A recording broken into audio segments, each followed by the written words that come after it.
Well, we'll start off with now months after sweeping the elections in Karnataka, and one of the biggest reasons that was cited for sweeping these elections was probably the 5 big guarantees made by the Congress party. One of them was 200 units of free electricity every month. The Karnataka government is now staring at a power crisis. As per the state government, Karnataka now faces a severe power shortage of approximately 1,500 to 2,000 megawatts and is facing an unprecedented situation of high power demand due to insufficient rainfall. They're not able to match that.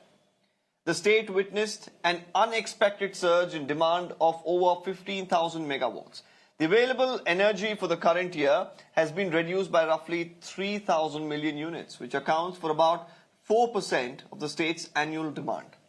Now, the government will now take power from UP and Punjab is the plan. They say that they will return it at a later date. Now, in UP's case, the power exchange period will be from June to September 2024, while with Punjab, the swap agreement will be from next month till May 2024. What new crisis arises in Karnataka remains to be seen because of this, but for now, the power wars will surely dent Congress's chances, it looks like, in 2024 if it continues. And we are also looking at the BJP already taking this on with protests hitting the ground already, and we are already looking at on social media as well multiple tweets that have come out and other campaigns that have been taken out as well. Now, while of course we are looking at these sort of data coming out, we've also seen multiple reactions as well that have come in through the day. Let's listen to a few of them. The state of Karnataka staring at a power crisis? Well, the energy department in the state sure thinks so, and which is why we're seeing that now citizens in Karnataka have been asked to use electricity cautiously for the next coming days, at least until such time that the state does not stop facing a deficit that they're facing. Well, the energy minister in concern here, KJ George, in fact, has made an outreach to citizens, and in this outreach, he's gone on to stress on the fact that the state is facing an extraordinary situation of deficit right now, owing to the fact that the demand is extremely high and the fact that the state isn't able to produce thermal energy as well, owing to a rain deficit. Now, what is concerning over here is the fact that the state may have to, in fact, eventually resort to rationing of electricity or load shedding if the situation does not get better in the coming days. Now, at a time like this, we're already seeing the opposition in the state of Karnataka having latched on to this and saying that it's owing to the free electricity scheme of the government that we're facing a crisis in the state today. Now, remember, while making their attack, they sharpened this further by going on to bring up a time when, in fact, Chief Minister Satyaprakash had to present his budget in the assembly using mobile torchlights owing to the frequent power cuts even in Vidhan Saudha. Having said that, what remains to be seen right now is that while the state has found a stopgap solution here of sharing power with the states of UP and Punjab, rather swapping power with them, what is the long-term solution going to be? Well, that's something that the state would have to answer for. Well, let's open this up. Prashant GS, spokesperson, the BJP with us. We have Mr. Sathya Prakash, Congress spokesperson also. Professor A.G. Iyer, he's the president of Renewable Energy Promotion Association, joining us. And he will, of course, shed light on all the aspects here concerning energy, renewable energy in particular, and probably what are the ways forward for the state government. But let me really take this first question to Mr. Sathya Prakash of the Congress party. Mr. Prakash, how are you really viewing this? Can we call this a crisis at this juncture? It was an unprecedented demand in August. How are we looking at, the state meeting the demands in the coming months? See, Deepak, we need to understand that we get power from 3 sources, mainly hydel-power. We get renewed energies through solar and wind energy, and the third one is the thermal, through coal and all we get. The main problem that we are facing is most of the problem is in hydel-power, where most of our 3 hydel-power stations like Linganmakki, Supa, and Varahi. These are the 3 main things. These are operating at 50%. Storage is 50%. So huge cut in the hydel power we are facing. Second most important is the solar power, which used to give us 2000 megawatts from Paugada solar park. Today, because of cloudy situation, normally what happens is during summer and non-winter and non-rainy season, the production is high. Now the production has gone down from 2000 megawatts to around 400. So these two, hydel-power and renewed energies, these two have affected us, and this is not new. We will come out of this. The government is very clear that for industries, for hospitals and essential services, there will be no cut in supply. Yes, power is a very, we have to use it, But very, there is load shedding that's going on. Use There is the public out there, Mr. Sathya Prakash, is saying that there have been in the last 15-20 days, there's been multiple cases of, hours together that power has not been there. So when you disconnect power from an entire area, how are you going to really differentiate that it's going to be whether an industry or a hospital? Because you will have these situations. In fact, we had some visuals come in where the DC's office was without power for about 45 minutes yesterday. And we had the AC sitting there with mobile torches being held up, people behind him standing next to him and holding up mobile torches so that he could read through documents. The BJP had put out this tweet as well. These might be one-off cases. I stay in Bangalore. There are no power cuts in Bangalore as of now. Tomorrow, I don't know. But as of now, there are no power cuts. Scheduled power cuts are not there in Bangalore. Those which BJP are showing, maybe one-off cases, we don't know the exact reason. Few people are saying, consumption from the domestic consumers has gone up just because we have given free power. That is far from truth. I don't see any surge there. The main surge is happening, I'll tell you the reason is, in the agricultural But usually sector, when there is shortage, to load shedding is one of the means to compensate. So is that something that is going to be a strategy? Should the people of Karnataka brace themselves for load shedding or probably excessive this time because you're yourself saying that there is a shortage? Northwest monsoon has failed. Now let us see the post-monsoon rains which come. There were few good rains, in the catchment area last week, but another 2 days, it has come down. If we have plentiful rainfall, again our hydel power, we will be able to get adequate hydel power, and that will be very important, in the coming few months. Let us wait and watch. That is why we have gone to few states to say that we will get enough power, but for the time being, you please lend us few megawatts of power, and we will return it, next year. So that is the arrangement we are trying to have with UP and Punjab. I think agreements are on. The government is very clear that we are going to the grid also, and we are ready for purchasing from the open grid also. The government is very clear on that. Yes, so you need to understand that the rainfall is very low, and that is not in the hands of the government. In the given situation, we are doing our best so that, industries, essential services, hospitals doesn't get affected. When situation occurs, the energy minister has asked people to use electricity judiciously. There's nothing wrong in that, Bopanna. Okay, let me ask Mr. Prashant what he thinks about the statements that you made and also the current situation. Prashant? Deepak, firstly, the Congress government here is in deep slumber. They're not at ease working for the welfare of people at all. All that they're doing is looking after their internal politics, fighting with each other, and celebrating 100 days of being in power when there were farmers who were committing suicide. So maybe farmers' issues, drought, they have never taken any pro-people steps. And in fact, this power crisis, we have been warning them for the last 3 to 4 months saying, you are looking at power crisis, what are the steps you are taking?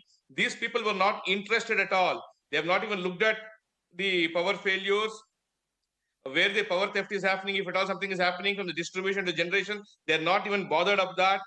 These power packs should have been entered earlier. Now, what is the guarantee they're giving? The guarantee is for power cut.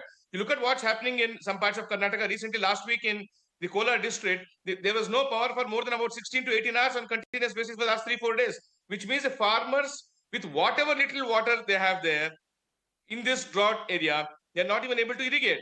And there is power cut for 6 to 8 hours. And in urban areas and in core CBD areas of Bangalore, if you're having power cut for 2 to 3 hours, imagine the plight of rural areas in Karnataka. Therefore, Congress government is not at all in a position to find out a solution. Now, all that they're saying is, don't switch on your power. We have promised you free power, but there is no power. Please don't switch on. Or probably they are now blaming the rain god, saying, there is no rain. What can I do? This is like somebody saying, you have this famous thing saying, if somebody doesn't have bread, there was a saying that eat cake. This reeks of Congress being insensitive But, to what's but happening around Prashant, them. You there can't are blame the rain statistics gods as when well. there's no rain. Now, you cannot just say that they're blaming, the rainfall, because there has been rainfall shortage this year in terms of in Linganamakki or Supa or Varahi. In comparison to last year, the data that has been put out, there is a considerable shortage in terms of the storage. No, I do understand that there might have been less rainfall compared to last year. But what are the steps they have taken from coming to power in May? Excepting fighting for the CM's chair and having multiple DCMs and the transfer scams and other things, tell me one proactive step that they've taken from the month of May till now. Now, don't tell me that today they're entering into a pact with UP in Punjab. Tell me for the month of May, for the last 140 or 150 days that they've been in power, let them show one proactive step they've taken to ensure that to envisage a power crisis situation and the steps they would have taken to counter it, nothing. They've been in deep slumber and it's on record. The energy minister has not even come out and spoken. Okay, I'm going to take that to Mr. Satya Prakash, but before that, I'll bring in Professor Iyer, because of course he has a lot of knowledge in this arena. Mr. Iyer, I want to really understand from you in a situation like this, when you know that the monsoons have not been, probably as benevolent as it could have been, or rather in comparison to the other years. How do you really look at a scenario like this? Because, yes, going to another state, borrowing power is an option. But otherwise, is there any other, probably option before the state governments in this regard? See, it's a larger dimension for India itself. See, with a 3.5 trillion plus economy, what is it that we are having? We are having roughly 410 gigawatt or 420 gigawatt of installed capacity. So amongst the states, Karnataka is not a backward state. In fact, Karnataka is one of the top 5 states in GDP terms. Maharashtra is the number 1 state with about 500 billion. Tamil Nadu becomes number 2, 10 billion. And Karnataka would stand in the number 5, behind, let's say, Uttar Pradesh and Gujarat together. So it's one of the top 5 states, irrespective of whether there was a Congress-run government or a BJP-run government. That is a different political issue. Now, coming to the electricity part, your GDP tractions for growing states will depend on supplying of power and energy sources, which is a known economic fact. But which is the government which is actually discussing this subject on a long term? Even you have called me after quite a long time on your channel. So this a driver and empowering agent is not being discussed. Karnataka has definitely some problems because 3,000 megawatt of electricity comes from hydropower, and it is one of the top hydropower states of the country, because the other one is the Himachal Pradesh, which has a lot of capacity, but Himachal's capacity is a smaller states, and so hydro can really support a lot in Himachal, unlike in the case of Karnataka, where to power their GDP model of roughly 240 billion, they need the entire energy sector to perform. Now, with that challenge, if suddenly out of the 3,000, we have only 2,000 megawatt of available hydro, then that is a challenge. And at the same time, if there is a fall in capacity of the largest operating solar power plant, which is Pavagada, 160 kilometers from Bangalore, which was established during the Congress era, not during the BJP era. It was the largest power plant. It became the largest power plant in the world at that time. Now it is the 3rd largest power plant in the world, one being China, the second being Badla in Rajasthan, and the 3rd is Pavagada. So if the capacity of 2,000 megawatt in Pavagada does not fetch because of cloudy or other circumstances, then there is a temporary issue here. It's not a permanent issue. Because if there is a rainfall, even now, receding rainfall coming in, and then the sun issue comes back for them in a post-October scenario, I think they will be able to fight the crisis. So I don't think this is a long-term scenario of deficit for them. It is a manageable situation. But Professor, do you see a correlation here? The BJP says that, I don't want to, of course, ask you to comment on the political aspect of it. But, having announced a scheme like 200 units of free electricity, then we are looking at, the consumption going up, and now also a shortage that's being reported. Do you see a correlation to all of this somewhere? See, I tell you, we always have a short-term question. I have been on a long-term issue for 20 years. I've been saying free power is not a permanent solution. It can be a welfare solution for a short time. So what we should do, we should at least recover the production cost of electricity. I think whether it's the Congress, whether it's the BJP, it's the Aam Aadmi Party, let all of them come to terms of how many units of electricity they can maximum give at a certain cost. There's nothing called free power.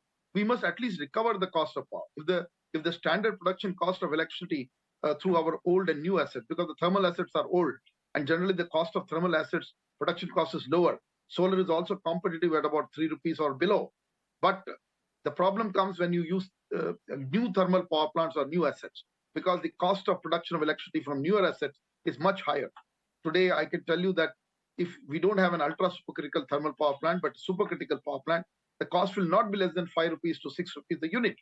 So if we have to recover the average cost of electricity, there must be a regulatory mechanism to find out what is the minimum cost retrievable. Even the poor of the poor, if you have to give zero profit-based electricity should be given. No profit is added, but at least the cost of electricity and a minimum time of supply must be set in. If we don't go to scientific principles, we will bring the power sector itself to a crisis zone. Okay.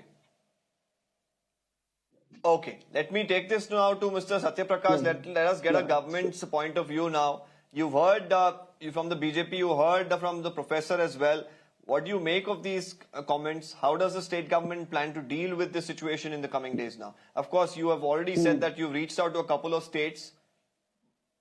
Yeah.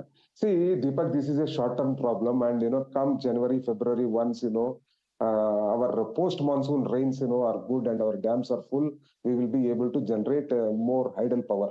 As you know, and Professor G also has said, IRG has said that hydel power constitutes to more than 60-70% of our total requirement. Okay, and there we have a shortfall, and we don't have enough water. So, is there an assurance to the farmers that they will get enough electricity? Either for sprinklers to operate, for their pump sets, for all of this work to be done without any sort of problem? Do you assure that for small scale, medium scale industries, there will not be unscheduled power cuts which will affect their work? Is this an assurance that's coming in from you on behalf of the government?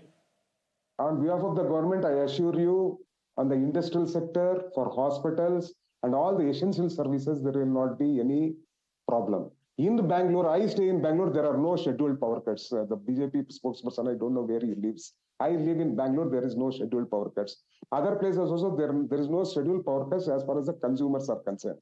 We need to understand that, the BJP spokesperson was telling for 4 months, what were you doing? These are huge, infrastructure projects. You cannot build infrastructure in 4 months. Okay, for 4 years you were there. How many power plants did you do? How many solar parks did you do? How many megawatts did you increase to what Congress did? That is the question the BJP should ask for itself. But we are committed. Today the problem is there is some problem, on the hydel power sector. And second thing is huge drop in Pavgada. From 2000 megawatts, it has come down to 400 as per media reports.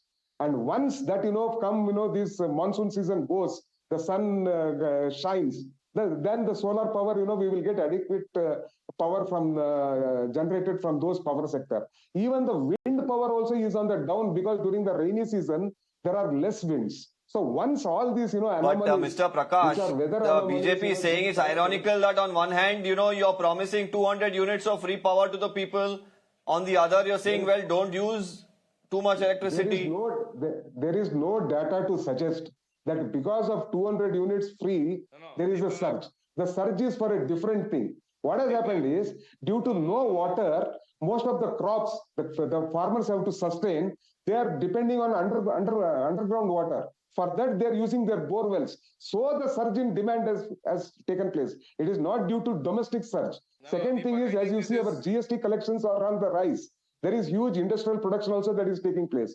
Because of these two reasons, I don't think the 200 units free which are giving, is led to this problem. I am sure there is no data as on today. Once data is there, let us discuss on that, what I mean, Bopanna. Okay, Prashant, very quickly, I have little time left.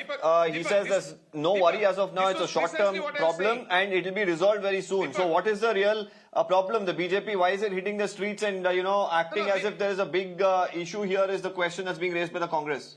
Deepak, see, this is precisely what we've been pointing out. Now Congress is going to come back and say BJP was in power for 4 years. If you look at how many years Congress has been in power in Karnataka in the last 7 decades, the answer is for the people to see. Congress now cannot say that BJP was in power for 3.5 years and earlier 5 years, which means 8.5 years in about 70 years, BJP has been in power, and Congress is now trying to lecture us saying, you did not do it in 3.5 years. Even though there was the impending power crisis, Congress was aware, they have not taken any proactive steps. As Mr. Iyer pointed out, that if there's a fall in the Pavagada solar unit also, they should have even checked on that what's happening. At what prices have they purchasing power then? Even though we are not talking about scams there have happened there. At what prices they have purchased, what price they could have purchased. Those are topics for a different day. But now Congress to come back and say it's a small issue. Definitely not. You should have planned for each of these steps, and you should have planned for crisis. Now you cannot sit back and say we will not give power to industries, we will not give power to farmers, and we will have unscheduled power cuts. What Mr. Prakash is talking, there is no scheduled power cut, which is exactly we are saying. There is unscheduled power cuts across Karnataka, ranging from 2 to 8 hours. So where is the question of being scheduled? Nobody knows at what time the power is available. So therefore, Congress must answer, and people are suffering. And Congress has to come out of this slumber and this mindset to say they are sitting on their supreme godheads. Nothing. They should come out, listen to the people, understand their issue, Okay, and then Mr. Prakash, quickly respond to that, and I'll have to move on.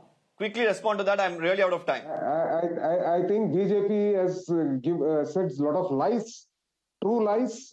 His statistics are far from truth. There are no unscheduled power cuts also.